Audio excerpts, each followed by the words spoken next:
சுத்த நாமத்திற்கு மகிமை உண்டாகட்டும். இந்த நாளிலும் இந்த மாலை வேளையிலும் ஆண்டவருடைய சமூகத்தில் ஆண்டவருடைய பிள்ளைகளாகிய நாம் ஒன்றிணைந்து தேவனை மகிமைப்படுத்த ஆராதிக்க அவருடைய பிரசன்னத்திலே கலிகூற தேவன் நமக்கு உதவி செய்தார். இந்த மாலை வேளையிலும் ஆண்டவர் நம்மோடு கூட பேசுவாராக. நம்முடைய இருதயங்களை சிந்தைகளை நாம் அவருக்கு நேராக திருப்பி வார்த்தையை கவனிக்க கர்த்தர் கிருபை தருவாராக. வாசிக்கலாம். புலம்பலின் புஸ்தகம் 3வது அதிகாரம் 25வது வசனம். புலம்பல் 3வது அதிகாரம் 25வது வசனம். தமக்கு காத்திருக்கிறவர்களுக்கும் தம்மை தேடுகிற ஆத்துமாவுக்கும் கர்த்தர் நல்லவர். கர்த்தர் நல்லவர். ஹல்லேலூயா. எல்லாரும் சொல்லாமா? கர்த்தர் நல்லவர். நல்லவர் சொல்றவங்களாம் கை உயர்த்தி, எனக்கு நல்லவராக தான் அவர் இருந்தார். ஹல்லேலூயா. இந்த கர்த்தர் நல்லவர் என்பதை குறித்து நாம் தொடர்ந்து கவனித்து கொண்டு வருகிறோம். கடந்த வாரத்திலே பார்த்தோம், ஆண்டவருடைய பிள்ளைகளுடைய வாழ்க்கையில் கர்த்தர் நல்லவர் என்று சொல்லக்கூடியதான 4 சூழ்நிலைகள், கடினமான சூழ்நிலை, இடுக்கமான சூழ்நிலை, நெருக்கமான சூழ்நிலைகள் வரும். அந்த சூழ்நிலையிலும் ஆண்டவர் நம்மை நடத்தி கர்த்தர் நல்லவர் என்று சொல்ல வைக்கிற ஒரு தேவனாய் இருக்கிறார். அல்லேலூயா. இந்த பகுதியிலே பார்க்கும் பொழுது தம்மை தேடுகிற ஆத்துமாவுக்கு கர்த்தர் நல்லவர். அல்லேலூயா. எபிரேயர் புஸ்தகத்தில் வாசித்தோம், ஒரு ஆத்துமா கர்த்தரை தேடினால் தம்மை தேடுகிறவர்களுக்கு அவர் நிச்சயமாக பலன் அளிக்கிறவர் என்று சொல்லி எபிரேயரின் புஸ்தகத்தில் நான் வாசித்தோம். 34ஆம் சங்கீதத்தில் பார்க்கும் பொழுது அங்கே சிங்கக்குட்டிகள் தாழ்ச்சி அடைந்து பட்டினியாக இருக்கும், கர்த்தரை தேடுகிறவர்களுக்கோ ஒரு நன்மையும், பக்கத்தில் கை கொடுத்து சொல்லுங்க, கர்த்தரை தேடுகிறவங்களுக்கு ஒரு நன்மையும் குறைவுபடாது. அதில் 69ஆம் சங்கீதம் 32வது வசனத்தில் வாசிக்கும் போது சங்கீதக்காரன் சொல்லுகிறார், கர்த்தரை தேடுகிறவருடைய இருதயம் வாழும். இருதயம் என்ன பண்ணும்? வாழும். அப்படின்னா என்ன அர்த்தம்? இன்னைக்கு நிறைய பிரச்சனை, நிறைய பாரத்தினால இருதயம் வேதனை அடைஞ்சிருக்கிறது. ஆனால் கர்த்தரை தேடுகிறவர்களுடைய இருதயம் வாழும் என்று சொல்லி சங்கீதக்காரன் சொல்லுகிறார். ஹல்லேலூயா. கர்த்தரை தேடுவதற்கான 3 காரணங்கள் உண்டு. அதை குறித்தான் காலை ஆராதனையில் உங்களோடு கூட நான் பகிர்ந்து கொண்டேன். அந்த 3 காரணங்களால் நிச்சயமாய் ஒரு கர்த்தருடைய பிள்ளை கர்த்தரை தேட வேண்டியது வரும். 2வது, தேவனை தேடுவது என்றால் என்ன, தேவனை ஏன் தேட வேண்டும், இந்த காரியத்தை 3 காரியத்தை சரியாய் ஒரு கர்த்தருடைய பிள்ளை புரிந்து கொண்டால் நம்மால சொல்ல முடியும், கர்த்தர் நல்லவர். முதலாவது, ஆண்டவரை தேடுவதற்கான முதலாவது காரணம் சகரியாவின் புஸ்தகம் 8வது அதிகாரம் 21, 22 வசனங்களிலே பார்க்கும் பொழுது, கர்த்தரை தேடியே ஆக வேண்டும், வேறு வழியே இல்லை, வேறு வாய்ப்பே இல்லை. அதனால கர்த்தரை என்ன பண்ண வேண்டும்? தேட வேண்டும். எப்போ தெரியுமா வரப்போகுது? 1000 வருட அரசாட்சியில் அந்த சூழ்நிலை வரப்போகிறது. ஆனால் அது வரைக்கும் நாம் காத்திருக்க வேண்டிய அவசியம் இல்லை. இந்த பூமியில் இப்பொழுது நாம் வாழ்ந்து கொண்டிருக்கிற இந்த நாட்களிலே கர்த்தர் நல்லவர் என்பதை நாம் ருசித்து பார்க்க வேண்டும் என்று சொல்லி கர்த்தர் விரும்புகிறார்.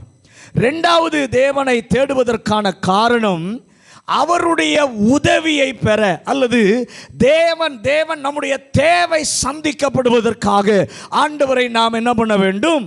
தேட வேண்டும். அதை குறித்து பல காரியங்களை நான் காலை ஆராதனையில் உங்களோடு கூட பகிர்ந்து கொண்டேன். 3வது காரியம், தேவனுக்கு சேவை செய்வதற்காக ஆண்டவரை நாம் தேட வேண்டும். 3 காரணத்திற்காக ஆண்டவரை தேடணும். 1, வேற வழியே இல்லை, அவரை தான் தேடி ஆகணும் என்ற சூழ்நிலை நிர்பந்தத்தினாலே ஆண்டவரை தேட வேண்டும்.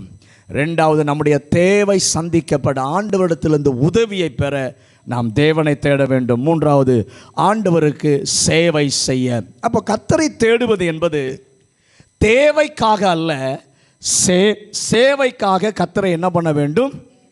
தேட வேண்டும்.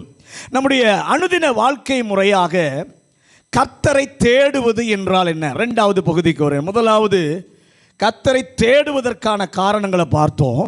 இப்போ ஆண்டவரை தேடுவது என்றால் என்ன?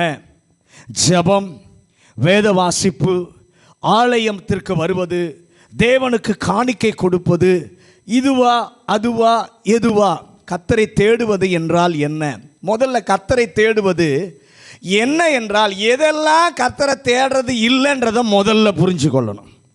முதல்ல எதெல்லாம் கர்த்தரை தேடுவது இல்லை, அப்படின்றத புரிஞ்சு கொண்டு இரண்டாவது கர்த்தரை தேடுவது என்றால் என்ன என்பதை பார்ப்போம். முதலாவது ஆமோஸின் புஸ்தகம் 5வது அதிகாரம் 4வது வசனமும் 5வது வசனமும். ஆமோஸின் புஸ்தகம் 5வது அதிகாரம் 4வது வசனமும் 5வது வசனமும். கர்த்தர் இஸ்ரவேல் வம்சத்தாருக்கு சொல்லுகிறது என்னவென்றால், கர்த்தர் இஸ்ரவேல் வம்சத்தாருக்கு சொல்லுகிறது என்னவென்றால், என்னை தேடுங்கள், என்னை தேடுங்கள், அப்பொழுது பிழைப்பீர்கள், அப்பொழுது பிழைப்பீர்கள். பெத்தேலை தேடாதேயுங்கள், பெத்தேலை தேடாதேயுங்கள், கில்காலிலும் சேராதேயுங்கள், கில்காலிலும் சேராதேயுங்கள், பெயர்சபாவுக்கும் போகாதேயுங்கள், பெயர்சபாவுக்கும் போகாதிருங்கள். ஏனென்றால் கில்கால் சிறையிருப்பாகவும், கில்கால் சிறையிருப்பாகவும், பெத்தேல் பாழான ஸ்தலமாகவும், பெத்தேல் பாழான ஸ்தலமாகவும் போகும். அப்ப அவங்க நினைக்கிறாங்க, தேவனை தேடுதல் என்றால் என்ன? அடுத்த வசனத்திலே அங்க பதிலை சொல்லுகிறதை பார்க்கிறோம். 5வது வசனத்தை வாசிங்க. பெத்தேலை தேடாதேயுங்கள், பெத்தேலை தேடாதேயுங்கள், கில்காலிலும் சேராதேயுங்கள், கில்காலிலும் சேராதிருங்கள், பெயர்சபாவுக்கும் போகாதேயுங்கள், பெயர்சபாவுக்கும் போகாதேயுங்கள். ஏனென்றால் கில்கால் சிறையிருப்பாகவும், பெத்தேல் பாழான ஸ்தலமாகவும் போகும். அப்போ முதல்ல தேவனை தேட வேண்டும் என்றால் எதை தேடக்கூடாது என்பதை தேவ பிள்ளைகள் முதலாவது தெரிந்து வைத்திருக்க வேண்டும். அல்லேலூயா. இங்க முதல்ல சொல்றாரு, பெத்தேலை தேடாதே. எரோபெயாம் என்கிறவன் நினைத்தான், எருசலேமிலே ஒரு தேவாலயம் இருக்கிறது, விட்டாக்க எல்லா ஆட்களும் என்ன பண்ணுவாங்க, எருசலேமத்திற்கு தேவாலயத்திற்கு போவார்கள். அப்படி போவார்கள் என்று சொன்னால் நம்ம என்ன பண்ணுவாங்க, மறந்து விடுவார்கள். ஆகவே ஒன்று செய்வேன் என்று சொல்லி அவன் ஒரு தீர்மானம் பண்ணுகிறான். என்ன தீர்மானம் பண்ணுகிறான்? தேவாலயத்திற்கு பதிலாக பெத்தேலிலே ஒரு கன்று குட்டியை நான் வைப்பேன். பெத்தேலிலே ஒரு கன்று குட்டியை வைப்பேன், அதை ஜனங்கள் எல்லாரும் வழிபடுவார்கள் என்று நினைத்து தேவன் ஏற்படுத்தினதான ஆலயத்திற்கு பதிலாக மனிதன் ஒன்றை நியமித்தான். முதலாவது தேவனை தேடுவது என்ன என்றால், எதை தேடக்கூடாதுன்னா, ஆண்டவர் ஒன்றை சொல்வதை விட்டுவிட்டு நாம மனிதன் ஏற்படுத்தின எதற்கும் செவி சாய்க்க கூடாது. இங்க ஆலயத்திற்கு வரணும், ஆனால் ஆலயத்திற்கு போனால் என்ன மறந்துடுவாங்க என்று சொல்லி இந்த எரோபெயாம் என்ன செய்கிறான், இங்கேயே நான் ஒரு ஆலயத்தை கட்டுவேன், இந்த பெத்தேலிலேயே ஒரு கன்றுக்குட்டியை நான் வைப்பேன், அதை ஜனங்கள் எல்லாரும் என்ன பண்ணுவார்கள், வணங்குவார்கள். அப்போ ஆலயத்திற்கு போவதற்கு பதிலாக நான் வைத்ததை பணிந்து கொள்ளுவார்கள் என்று சொல்லி அவன் நினைக்கிறான். ஆண்டவர் சொல்லுகிறார், பெத்தேலை தேடாதிருங்கள். அர்த்தம் என்ன? தேவனுடைய வார்த்தை, தேவனுடைய வசனம் இதுதான் என்று சொல்லி இருக்கும்போது, கர்த்தருடைய ஆலோசனை, கர்த்தருடைய உபதேசம் இதுதான் என்று சொல்லி இருக்கும்போது, ஆண்டவர் ஒன்றை குறிப்பாய் நமக்கு கற்றுக் கொடுத்திருக்கும் பொழுது, அதற்கு மாற்றாக, அதற்கு பதிலாக எதையும் செய்ய நினைக்க வேண்டாம் என்று சொல்லி முதலாவது கர்த்தர் சொல்லுகிறார்.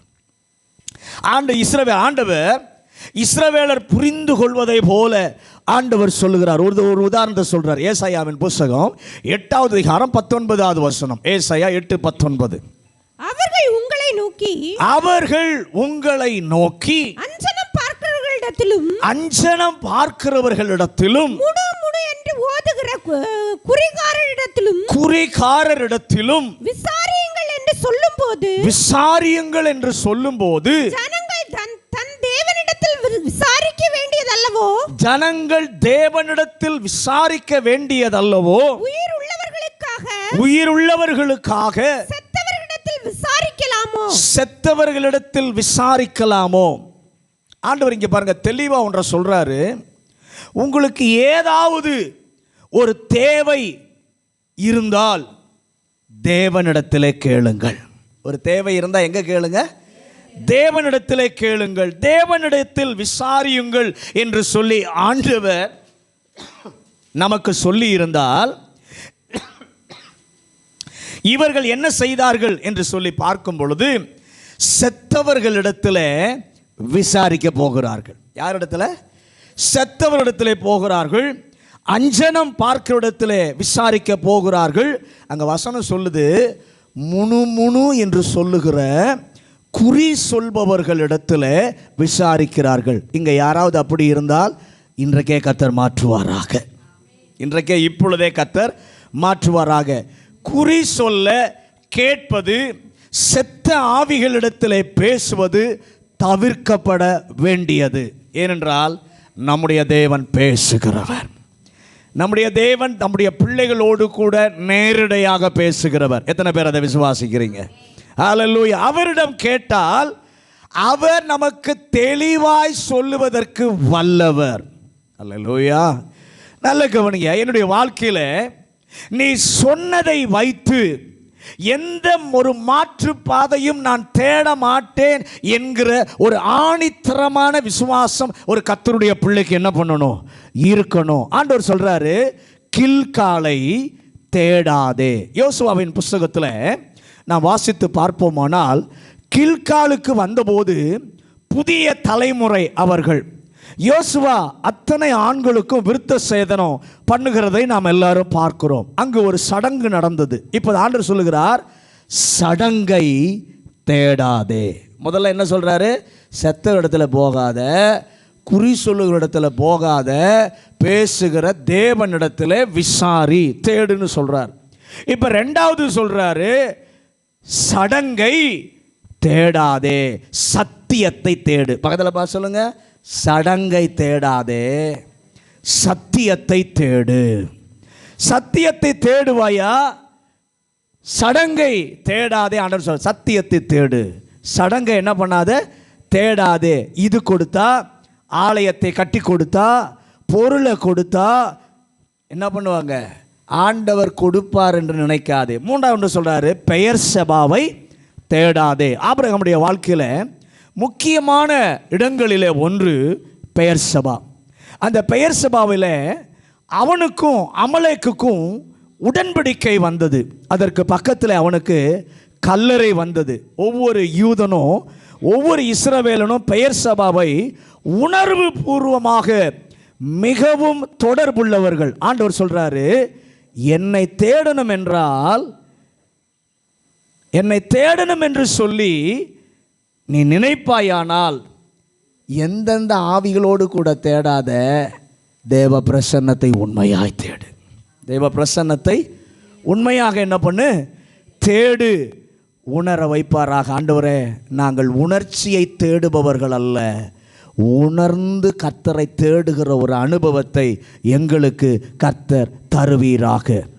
ஆவியானவரின் மூலம் தேவனை தேடுவதற்கு எங்களுக்கு உதவி செய்வாராக. இந்த மூன்றையும் தேடாமல் இருக்க கர்த்தர் சொல்லுகிறார். முதல்ல என்ன சொன்னார்? பெத்தேலை தேடாதே, ரெண்டாவது கில்காலை தேடாதே, மூன்றாவது பெயர் சபா. இந்த மூணையும் நீ முதல்ல ஆண்டவரை தேடுவது என்றால் இது மூணையும் நீ முதல்ல தேடக்கூடாது. இப்போ கர்த்தரை தேடுவது என்றால் என்ன? செப்பனியாவின் புஸ்தகம் 2வது அதிகாரம் 3வது வசனம். செப்பனியாவின் புஸ்தகம் 2ஆம் அதிகாரம் 3வது வசனம்.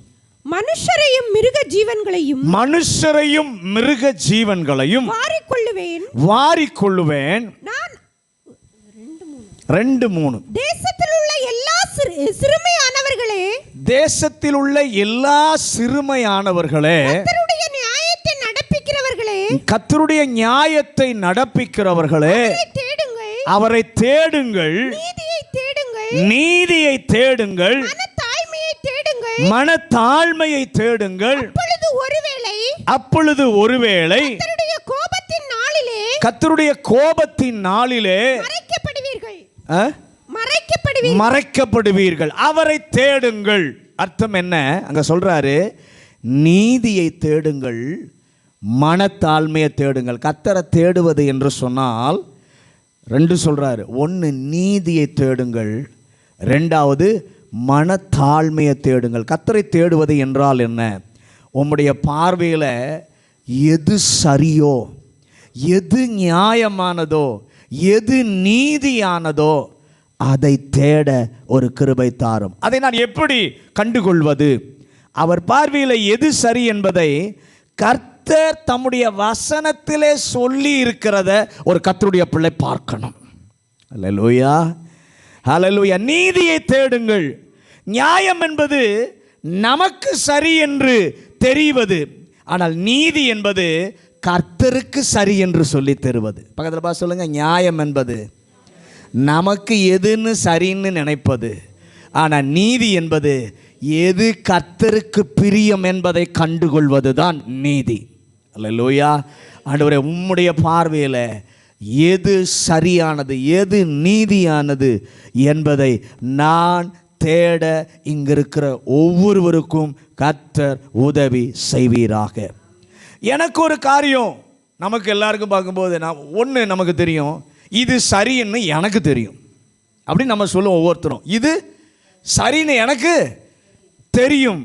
ஆனால் எனக்கு ஆலோசனை சொல்லுகிற எல்லாரும் மாற்று பாதையை நமக்கு சொல்லுவாங்க. அப்படி தானே? ஆலோசனை சொல்லுகிற எல்லாரும் நமக்கு மாற்று பாதையை சொல்லுவார்கள்.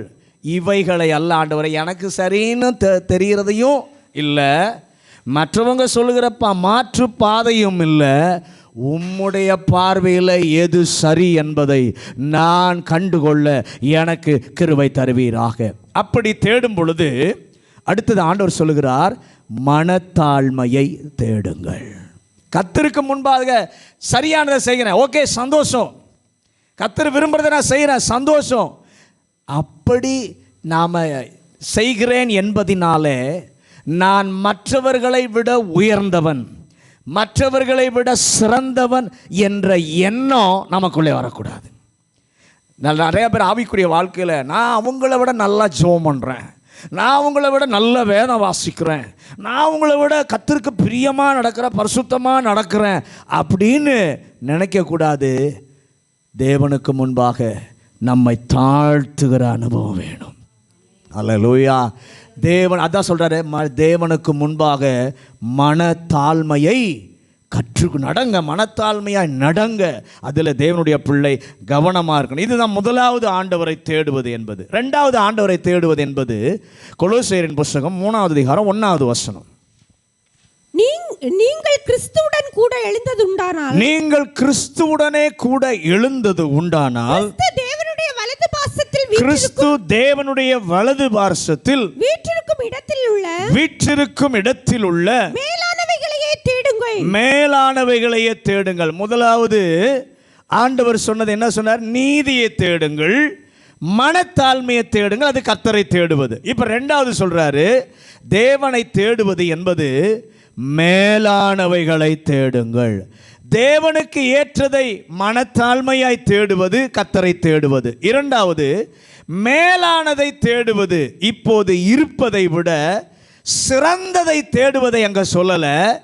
மேலானதை தேடுதல் என்பது என்ன அப்படின்னா 3வது அதிகாரம் 2வது வசனத்தை வாசிங்க. கொலோசியர் 3வது அதிகாரம் 2வது வசனம். பூமியில் உள்ளவைகளை அல்ல, பூமியில் உள்ளவைகளை அல்ல, மேலானவைகளையே நாடுங்கள். மேலானவைகளையே வசனம் அழகா சொல்லுது. பூமியில் உள்ளவைகளை அல்ல, மேலானதை, நிரந்தரமானதை, நித்தியமானதை, ஆவிக்குரிய காரியங்களை என்ன பண்ணுங்கள்? தேடுங்கள். இம்மைக்குரியதை அல்ல. மேலானது என்பது மறுமைக்குரியதை தேடுவது மேலானது. அதை தேட எனக்கு உதவி செய்வீராக. அது என்ன என்று ஜனங்களுக்கு புரியல. உடனே ஆண்டவர் சொல்றாரு, ஏசாயா 58 அதிகாரம் 2வது வசனம். ஏசாயா 58:2.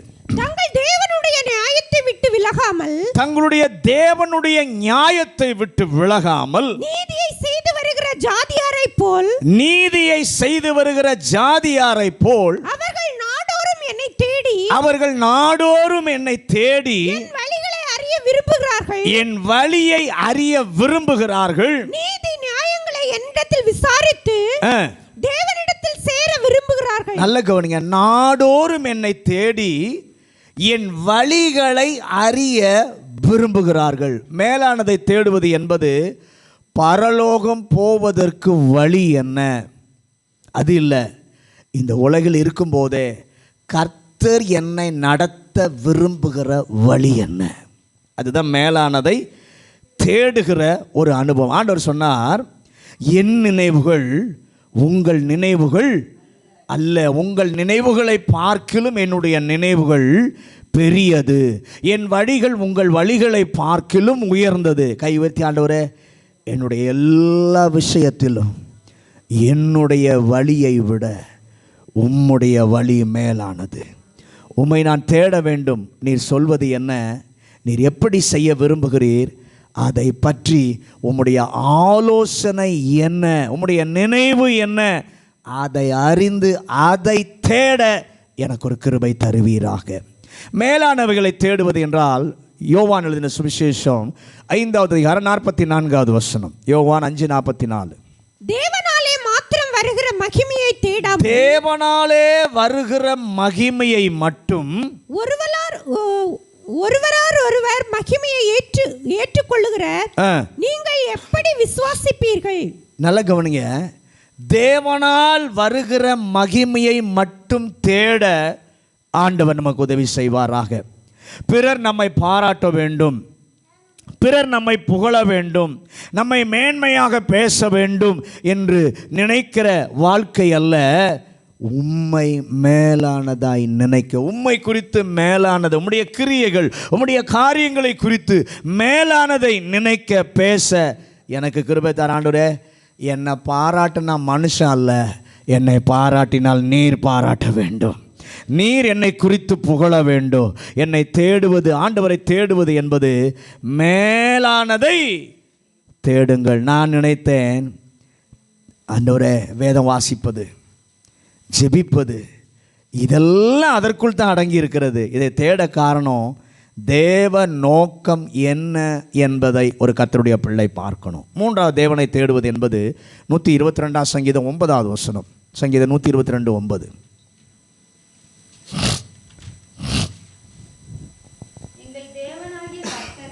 எங்கள் தேவனாகிய கர்த்தரின் ஆலயத்தின் நிமித்தம்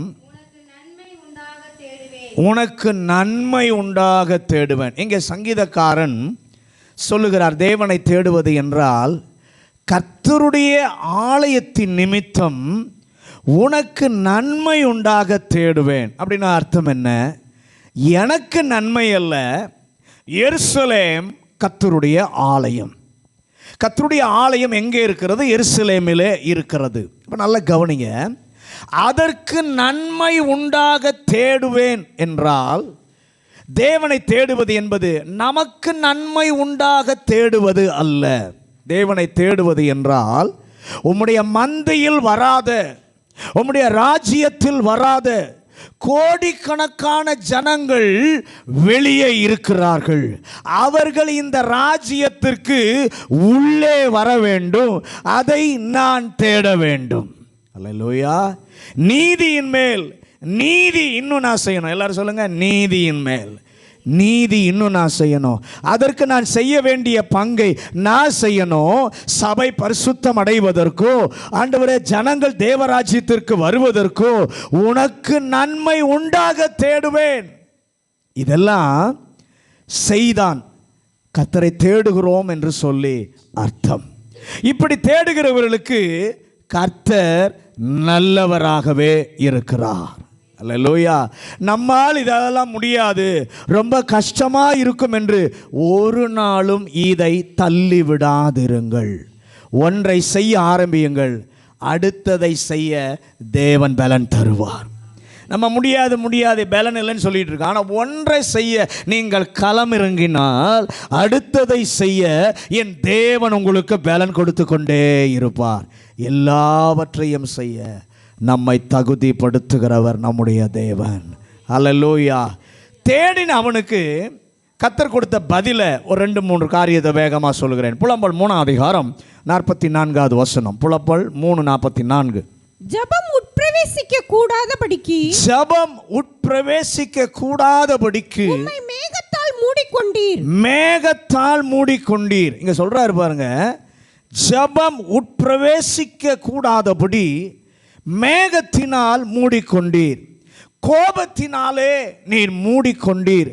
நான் எவ்வளவுதான் கத்தி ஜெபித்தாலும் உம்மை சுற்றிலும் என்ன பண்ணுகிறது? ஒரு மேகம் இருக்கிறது. கர்த்தர் என்ன நினைத்தார்? இவன் ஜெபம் பண்ணனா காதை பொத்தி கொள்ளணும், அப்படித்தான் இருந்தது. ஆனால் ஆண்டவர் அதற்கு பதில் கொடுக்கிறார். வாசிங்க புலம்பல் 3:56 வாசிங்க. என் சத்தத்தை கேட்டீர், என் சத்தத்தை கேட்டீர், என் பெருமூச்சுக்கும் என் கூப்பிடுதலுக்கும் என் பெருமூச்சுக்கும் என் கூப்பிடுதலுக்கும் உமது செவியை அடைத்து கொள்ளாதையும். ஏன் சத்தத்தை கேட்பீர்? என் சத்தத்தை கேட்க மாட்டேன் என்று காதை அடைத்து கொண்டீர், உம்முடைய முகத்தை திருப்பி கொண்டீர். ஆனாலும் நான் உம்மை விடாமல் உம்மையே பார்த்து கொண்டிருக்கிற, கிடைக்கும் மட்டும் பார்த்து கொண்டிருக்க என் தேவைக்காக நான் தேடினேன். ஆனால் ஒரு நேரம் வந்தது, நீர் ஏன் திரும்பினீர்? ஏன் என்னுடைய சத்தத்தை கேட்டீர்? கர்த்தர் சொல்ல வைப்பாராக. ஆண்டவரே, நீர் என்னுடைய சத்தத்தை கேட்டீர். நான் சத்தம் போட்டாலும் இல்லை, என் மூச்சை கூட கேட்கிறவர் என் கர்த்தர். அல்லேலூயா, அல்லேலூயா. இப்போ அவனுக்குள்ள என்ன தெரியுமா விசுவாசம் வருது? நான் எவ்வளவு சத்தம் போட்டு கதறி ஜெபம் பண்ணாலும் அதில் இல்லைப்பா, என் மூச்சை விடுறான் பாருங்க, அந்த சத்தத்தை கூட நீர் என்ன பண்ணுகிறீர்? கேட்கிறீர் என்ற விசுவாசம் அவனுக்குள்ளே என்ன பண்ணுச்சு? வந்துச்சு. ஆண்டவரே, வெகு காலமாக, ஒருவேளை இங்கே வந்திருக்கிற உங்களுடைய வாழ்க்கையில் வெகு காலமாக, வெகு மாதமாக நீங்கள் ஜெபம் பண்ணியும் ஜெபத்திற்கு பதில் வராதது போல ஆண்டவர் வானத்தையும் காதையும் அடைத்தது போல இருக்கலாம். ஆனால் ஒரு நேரம் அந்த அமைதியை என் ஆண்டவர் உடைப்பார். கேளாதவர் போல அடைச்சது போல இருந்துச்சு பாருங்க, அதை ஒரு நேரத்தில் கர்த்தர் நிச்சயமாய் உடைத்து உங்களுக்கு பதில் தருவார். எரேமியாவை போல நம்மளாலையும் சொல்ல முடியும், ஆண்டவரே, என்னுடைய சத்தத்தை நீர் கேட்டீர், என் கூப்பிடுதலை கவனித்தீர். அதோடு கூட முடியலை, என் சத்தத்தை மட்டும் இல்லைப்பா. புலம்பல் 3:61-62 சொல்றாரு பாருங்க, வாசிங்க. புலம்பல் 3:61-62. கர்த்தாவே, அவர்கள் நிந்திக்கும் நிந்தையையும் அவர்கள் எனக்கு விரோதமாய் நினைத்த எல்லா நினைவுகளையும் எனக்கு விரோதமாய் எழும்பினவர்களின் வாய்மொழிகளையும் அவர்கள் நாள் முழுதும் எனக்கு விரோதமாய் யோசிக்கும் யோசனைகளையும் கேட்டீர். ஆண்டவரே, இப்போ சொல்றாரு பாருங்க, என் ஜபத்தை மட்டும் நீர் கேட்கல ஆண்டவரே, எனக்கு முன்னாலேயும் சரி எனக்கு பின்னாலேயும் சரி என்னை விமர்சிப்பவர்கள் ஏராளமாக இருக்கிறாங்க. எனக்கு விரோதமாக பின்னாடி தொடர்கிற கூட்டம் அதிகமாக இருக்கிறாங்க. எவ்வளவோ பேசியிருக்காங்க, நிந்தையா, அவமானமா, கேலியா என்ன பேசியிருக்காங்க. அதையும் நீர் கேட்டிருக்கிறீர். அல்லேலூயா. பேச்சை மட்டுமல்ல, நினைவுகளை கூட கர்த்தர் என்ன பண்ணுகிறாராம்? கேட்கிறாராம். இன்று பேசுவதை கேட்பீர், நாளை என்ன பேச வேண்டும் என்று நினைத்தார்களோ அதையும் நீர் கேட்கிறீர் என்றால் நீர் காதை நிரந்தரமாய் அடைக்கவில்லை. அல்லேலூயா. நீ நல்லவர், என்னை கேட்டீர், எனக்கு விரோதமாய் இருப்பதையும் நிச்சயம் ஒரு நாளிலே நீர் கேட்பீர், அது இந்த நாளாய் இருப்பதாக. உடனே அவனுக்குள்ள ஒரு விசுவாசம் வருகிறது. 64 வசனத்தை வாசிங்க. புலம்பல் 3:64. கர்த்தாவே, அவர்கள் கைகள் செய்த கிரியைகளுக்கு தக்கதாக அவர்களுக்கு பலன் அளிப்பி. நீர் கேட்டுட்டு அப்படியே சும்மா இருக்க மாட்டீர், கேட்டுட்டு அப்படியே போயிட மாட்டீர். என்ன சொல்றாரு? அவர்கள் செய்கிற கிரியைக்கு தக்கதாக பலன் அளிப்பீர். இப்போது ஜெபம் இல்லை, விசுவாசத்தினாலே சொல்லுகிறான். இந்த தேவன் காதை அடைத்தவர் போல இருந்தால் அப்படி அல்ல. ஒரு நாள் சத்தத்தை கேட்பார், கேட்டவர் என்ன செய்வார் தெரியுமா? கேட்டுட்டு அமைதியாக இருக்க மாட்டார். எனக்கு விரோதமாக சாத்தான் எழும்புறான் பாருங்க, எனக்கு விரோதமாக கிரியை செய்கிறான் பாருங்க, எனக்கு விரோதமாக பேசுகிறான் பாருங்க, அந்த அவன் எழுப்புகிற சத்தத்தையும் கேட்டு என் ஆண்டவர் எழுந்து எனக்காக யுத்தம் செய்வார். அல்லேலூயா. அடுத்தது பதில் பாருங்க. புலம்பல் 3:43 வாசிங்க. புலம்பல் 3:43. தேவரீர் கோபத்தால் மூடிக்கொண்டு எங்களை தப்ப விடாமல் பின்தொடர்ந்து கொன்றீர். கோபத்தினாலே நீர் உம்மை மூடிக்கொண்டீர், இனி என் முகத்தில் முழிக்காத. அவரை பார்க்க முடியாத சூழ்நிலை எரேமியாவிற்கு. நீர் பார்க்கவில்லையோ, ஆனால் என்னுடைய கண் உண்மை தான் பார்த்து கொண்டிருக்கும். எரேமியாவுக்கு பார்க்க முடியாத சூழ்நிலை, ஆண்டவர் என் முகத்திலே முழிக்காதுன்னு சொல்கிற மாதிரி சூழ்நிலை. ஆனால் எரேமியா சொல்கிறார், நீர் என்னை பார்த்தாலும் சரி, என்னை பார்க்காவிட்டாலும் சரி, ஆனால் ஏன் கண் உண்மை தான் என்ன பண்ணும், பார்த்து கொண்டிருக்கும். வேறு எதையும் நான் என்ன பண்ண மாட்டேன், பார்க்க மாட்டேன் என்று சொன்னபோது அவனுடைய சாட்சி என்ன தெரியுமா? புலம்பல் 3:59. கர்த்தாவே, எனக்கு உண்டான அநியாயத்தை கண்டீர், என் நியாயத்தை தீரும். உடனே சொல்றான், எனக்கு உண்டான அநியாயத்தை நீர் பார்த்து. நிறைய பேர் நீங்க நினைக்கிறீங்க, எனக்கு விரோதமா அநியாயமா இப்படி செய்றாங்களே, கர்த்தர் பார்க்கலையோன்னு நினைக்கிறீங்க. கர்த்தர் சொல்றாரு, எனக்கு விரோதமா உண்டான அநியாயத்தை மனுஷன் உறவு பார்க்குதோ பார்க்கலையோ கர்த்தர் பார்த்தார். அல்லேலூயா. பார்க்கவே மாட்டார் என்று சொல்லி ஒரு நாள் நினைத்தது உண்டு. ஆனால் கர்த்தர் திடீரென்று ஒரு விசுவாசத்தையும் அவரையே நம்பி இருக்கிற ஒரு சூழ்நிலையும் பார்த்து, யாரெல்லாம் இந்த பிள்ளைக்கு விரோதமாய் அநியாயம் செய்தார்கள் என்பதை பார்த்தார். அது மட்டுமா பார்த்தார்? புலம்பல் 3:60 வாசிங்க. அவர்களுடைய எல்லா குரோதத்தையும் அவர்கள் எனக்கு விரோதமாக நினைத்த எல்லா நினைவுகளையும் கண்டீர். அவர்கள் நினைத்த எல்லா நினைவுகளை கூட ஆண்டவர் பார்த்தாராம். நினைவு வருவதற்கு முன்பாகவே நினைவின் தோற்றங்களை அறிகிறவர் நம்முடைய தேவன். ஹல்லேலூயா. பார்க்க மாட்டேன் என்று சொல்லி நீர் கண்ணை மூடினாலும் உம்மை தேடுகிறவர்களுக்கு நல்லவர் என்று சொல்லி காண்பிப்பதற்காக ஒரு நாளிலே கர்த்தர் கண்ணை திறப்பீர். எனக்கு செய்யப்பட்ட அநியாயத்தை பார்ப்பீர். யார் இதற்கு காரணமாய் இருந்தார்கள் என்பதையும் என் ஆண்டவர் பார்ப்பார். யார் அதற்கு விரோதமாக, என் பிள்ளைக்கு விரோதமாக யார் பேசினார்கள் என்பதையும் பார்ப்பார். பார்த்த உடனே இன்னொரு விசுவாசம் அவனுக்கு வருகிறது. புலம்பல் 3:66 வாசிங்க. கோபமாய் அவர்களை பின்தொடர்ந்து கர்த்தருடைய வானங்களின் கீழ் இராதபடிக்கு அழித்து விட்டீர். இது என்ன? பின்தொடர்ந்தவர் அவர்களை தொடர்ந்து என்ன செய்கிறாராம்? வானத்தின் கீழ் இராதபடி அழித்து போடுகிறவர். ஒரு நாளில் அவன் நினைச்சான், ஆண்டவரே நீர் பார்க்கவே மாட்டீர் என்று சொல்லி நான் நினைத்தேன். ஆனால் ஒரு நாள் நீர் பார்த்தீர், என் சூழ்நிலைகளை பார்த்தீர், எனக்கு விரோதமாக பேசுகிறவங்களை பார்த்தீர், உமக்கு நன்றி. பார்த்தபடினாலே சொல்கிறாரு, அது விரிவாக சொல்கிறான் பாருங்கள். எனக்கு விரோதமாக அநியாயம் செய்தவங்களையும் பார்த்தீர், அவங்களுடைய நினைவுகளையும் என்ன பண்ணீர் பார்த்தீர்னு சொல்லிட்டு 66 சொல்கிறாரு. நீர் என்ன பண்ணி பார்த்தவர் கோபமாய் அவர்களை பின்தொடர்ந்து கர்த்தருடைய வானங்களின் கீழே அவர்கள் இராதபடிக்கு அவர்களை அழித்து விடுவீர். இன்னொன்று அடுத்த ஒரு சூழ்நிலை பாருங்க. புலம்பல் 3:55 வாசிங்க. மகா ஆழமான கிடங்கிலிருந்து கர்த்தாவே உம்முடைய நாமத்தை பற்றி கூப்பிட்டேன். இங்க சொல்றாரு, பயங்கரமான குழி.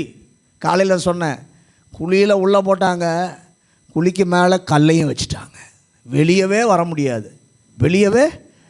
முடியாது, தப்பிக்கவே முடியாது ஒரு சூழ்நிலை. இன்னும் பார்த்தா அங்கே தண்ணீர் வேற. எங்கிருந்து? மேலேருந்து தண்ணி வரல, கீழே பூமியிலிருந்து ஊறி தண்ணி வருது. தப்பவே முடியாது ஒரு சூழ்நிலை. அந்த சூழ்நிலையில் பற்றி கொள்வதற்கு என்று சொல்லி ஒன்றுமே இல்லை. ஆனால் உங்கள் நாமம் மட்டும் எனக்கு பற்றி கொள்ள இருந்தது. ஹல்லேலூயா. அந்த நாமத்தை பிடித்து இயேசுவே, யெகோவா தேவனே என்று சொல்லி அவன் கூப்பிட்டான். அப்போ ஆண்டவர் என்ன பதில் கொடுத்தார்? 3:57 வாசிங்க. நான் உம்மை நோக்கி கூப்பிட்ட நாளிலே நீர் அணுகி பயப்படாதே. நல்லா கவனிங்க, அவர் சொல்கிறான் பாருங்க. எரேமியா, நான் கூப்பிட்ட நாளிலே ஆண்டவர் அணுகி கர்த்தரை தேடுகிற பிள்ளைக்கு நீங்கள் கூப்பிடும்போது உங்களை அணுகி பக்கத்தில் வந்து சொல்லுவார், நல்லவர் என்று சொல்லி காண்பிக்கும்படியாக அவர் சொல்லுவார், பயப்படாத. குழியில் போட்டாங்களா, கல்லை வச்சாங்களா, தண்ணீர் வந்ததா, பயப்படாத, உன் கூட நான் இருக்கிறேன், உன்னை தப்பு வைக்கிறேன், என்னுடைய நாமம் உன்னோடு கூட இருக்கிறது என்று சொல்லி சொல்ல மட்டும் இல்லை, அன்றைக்கு எரேமியாவுக்கு கர்த்தர் செய்து காட்டினார். கர்த்தர் நல்லவர் என்பதை நிரூபித்து காட்டினார். அதனால தான் எரேமியா சொல்கிறாரு, கர்த்தர் நல்லவர். இந்த 3 காரியங்களிலும் நம்முடைய வாழ்க்கையில் ஆண்டவர் செயல்பட வேண்டுமானால் நாம் என்ன செய்யணும்? 2 காரியம். புலம்பல் 3 அதிகாரம் 40வது வசனம். புலம்பல் 3:40. நாம் நம்முடைய வழிகளை சோதித்து ஆராய்ந்து கர்த்தரிடத்திலே திரும்ப கடவோம். முதல் கண்டிஷன், ஆண்டவர் தேடுகிறது 3 காரணம். ஏன் ஆண்டவரை தேடணும்? ஆண்டவரை தேடுவதற்கு முன்பு எதை தேடக்கூடாது? ஆண்டவரை தேடினால் எப்படி தேடணும்? தேடினால் என்ன நன்மை? எப்படி பதில் கொடுப்பார் என்பதை பார்த்தோம். நமக்கும் எரேமியாவுக்கு செய்தவர் நமக்கு செய்யணும். நான் சொல்கிற முதல் கண்டிஷன், உங்கள் வழிகளை ஆராய்ந்து, சேவைக்காக தேவனை தேடாமல், இன்னும் சொல்லப்போனால் தேவைக்காக தேடாமல், சேவைக்காக கர்த்தரை என்ன பண்ணுங்கள்? தேடுங்கள். இது வரைக்கும் இருக்க பழக்கம், ஆண்டவரே தேவைக்காக மட்டும்தான் உம்மை தேடினேன். பக்கத்தில் கை கொடுத்து சொல்லுங்கள், இது வரைக்கும் இருந்த என்னுடைய பழக்கம், என் தேவைக்காக மட்டும்தான் ஆண்டவரை தேடினேன். ஆனால் ஆண்டவர் சொல்கிறார், என்ன தெரியுமா சொல்கிறாரு? இன்னையிலிருந்து உங்கள் லைஃப் ஸ்டைலையே மாற்று. தேவைக்காக இல்லை, என்னுடைய நாமம் மகிமைப்படுவதற்காக, என்னுடைய சேவைக்காக என்னை நீ தேடு. அந்த ஒரு தீர்மானத்தை எடுக்க ஆண்டவர் விரும்புகிறார். 2 நாளாகமம் 26வது அதிகாரம் 18வது வசனம். 2 நாளாகமம் 26:18. ராஜாவாகிய உசியாவோடு எதிர்த்து நின்று உசியாவே, கர்த்தருக்கு தூபம் காட்டுகிறது உமக்கு அடுத்ததல்ல, தூபம் காட்டுகிறது பரிசுத்தமாக்கப்பட்ட ஆரோனின் குமாரனாகிய ஆசாரியருக்கே உரியது. பரிசுத்த ஸ்தலத்தை விட்டு வெளியே போம். மீறுதல் செய்தீர். இது தேவனாகிய கர்த்தராலே உமக்கு மேன்மையாக லபியாது என்றார்கள். நல்ல கவனிய. உசியா என்பவன் கர்த்தரை தேடினான். தேடின பொழுது கர்த்தர் நல்லவராக உசியாவுக்கு ஆண்டவர் பதில் கொடுத்தார். ஆனால் அவருடைய வாழ்க்கையில் ஒரு நிலைமை வருகிறது. எல்லாம் நன்றாக இருக்கிறது, எல்லாம் ஆசீர்வாதமாக போய்கொண்டிருக்கும் போது, ஆசீர்வாதம் அதிகமான போது அவனுக்குள்ளே என்ன வந்துருச்சு தெரியுமா? ஓவர் கான்ஃபிடென்ஸ் வந்துருச்சு.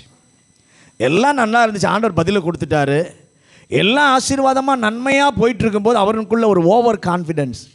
ஆண்டவரை என் பாக்கெட்டுக்குள்ளே தான் நான் வச்சுருக்கிறேன். ஆண்டவரை என்ன பண்ணியிருக்கேன்?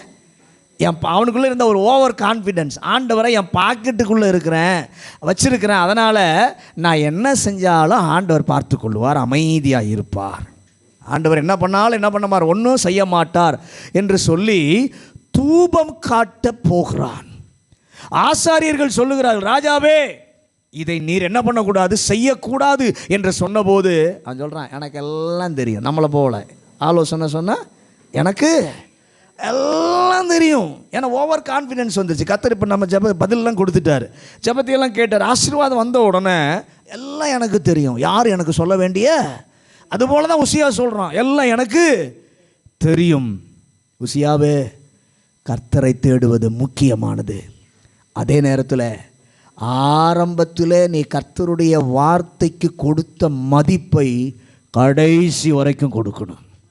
வாழ்க்கையில் ஆசீர்வாதம் வருவதற்கு முன்பு ஆண்டவருடைய வார்த்தைக்கு கொடுத்த மரியாதை, கனம், ஆசீர்வாதம் வந்து எல்லாம் சுமூகமாய் சாதகமாய் போய்கொண்டிருக்கும் போதும் அதே கனம் மகிமையை கர்த்தருடைய வார்த்தைக்கு கொடுக்கணும். ஆரம்பத்தில் ஆண்டவருடைய பிரசன்னத்திற்கு, ஆண்டவருடைய சமூகத்திற்கு என்ன மதிப்பை கொடுத்தாயோ கடைசி வரைக்கும் அந்த மதிப்பை நீ கொடுக்க கர்த்தர் எதிர்பார்க்கிறார். தேவ நாமத்திற்கு முதலில் கொடுத்த மரியாதையை கடைசி வரைக்கும் நான் கொடுப்பேன்னு ஒரு தீர்மானம் எடுக்க கர்த்தர் விரும்புகிறார். எல்லாரும் முழங்காற்படிடுவோம். முழங்காற்படிட்டு இந்த நாளில் ஆண்டவர் நமக்கு சொன்ன காரியம், கர்த்தரை தேடுகிறவர்களுக்கு, அந்த வசனத்தை எடுத்துக்கொள்ளுங்க. 3ஆம் அதிகாரம் 25வது வசனம், புலம்பல் 3:25, தமக்கு காத்திருக்கிறவர்களுக்கும் தம்மை தேடுகிற ஆத்துமாவுக்கும் கர்த்தர் நல்லவர். 2 காரியம் சொல்றார், காத்திருப்பவர்களுக்கு, தேடுபவர்களுக்கு. இந்த 2 பேருக்கும் கர்த்தர் நல்லவர். கர்த்தர் நல்லவர் என்று சொன்னால் கர்த்தரை நாம் தேட வேண்டும், அவரை அனுபவிக்கணும். கர்த்தரை தேடுவதற்கு 3 காரியங்கள் நம்முடைய வாழ்க்கையில் வரும். கர்த்தரை தேடணும். ஆண்டவரை தேடுவது என்றால் என்ன என்பதையும் நாம் சரியாக புரிந்து கொள்ளணும். முதல்ல தேடுவது என்ன என்பதை நாம் தெரிந்து கொள்வதற்கு முன்பு எதையெல்லாம் தேடக்கூடாது என்பதை நாம் அறிந்திருக்க இந்த மாலை வேளையில் கர்த்தர் நம்மோடு கூட பேசியிருக்கிறார். 2வது, எப்படி கர்த்தரை தேடணும். 3வது, கர்த்தரை தேடும்போது ஆண்டவர் எரேமியாவுக்கு கொடுத்த பதிலையும் இந்த மாலை வேளையில் ஆண்டவர் நமக்கு சொல்லி கொடுத்திருக்கிறார். ஆண்டவரே, இதை 3ஐயும் நான் சரியாக புரிந்து கொள்ள எனக்கு உதவி செய்யும். எங்கள் ஆண்டவர் 2 ஒரு தீர்மானத்தை ஆண்டவர் நாம் எடுக்க விரும்புகிறார். 1, தேவைக்காக இதுவரைக்கும் தேடியதை நான் நிறுத்து.